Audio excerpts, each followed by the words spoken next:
Hari ni kita nak makeup menggunakan produk WinSkienz. So yang ni essence. Essence ni kita ni kita guna essence. So essence ni kita guna untuk buat protect skin daripada makeup.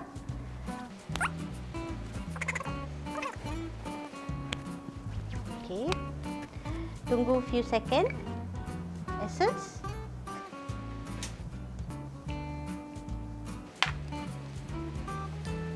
So essence ni kita guna untuk keep dia punya skin hydrate sebab dia nak guna makeup long hour. Kita boleh apply kat mata juga, sikit. So kita dab sikit, bagi dia absorb.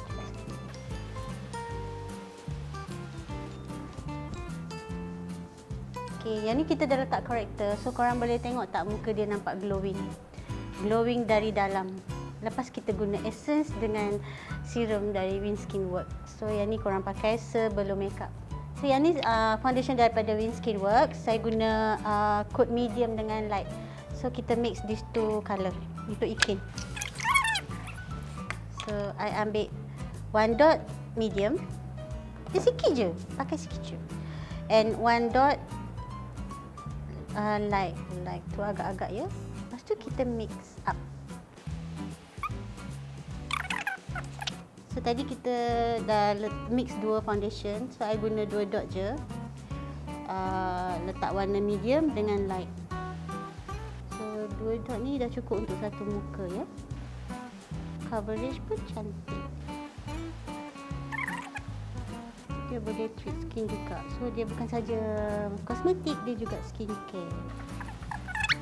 Bila dah even, kita guna WinSkienz punya beauty blender.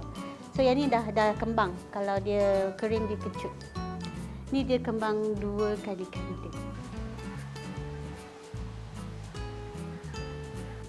Okay, lembut dia punya sponge. Beauty blender.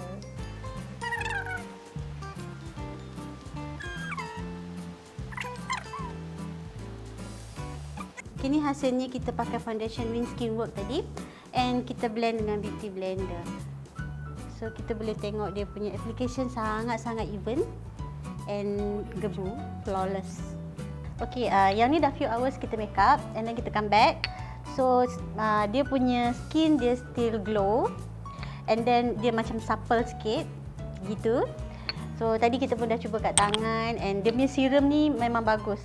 Essence dan serum dia punya two combination yang sangat bagus untuk korang apply sebelum make up.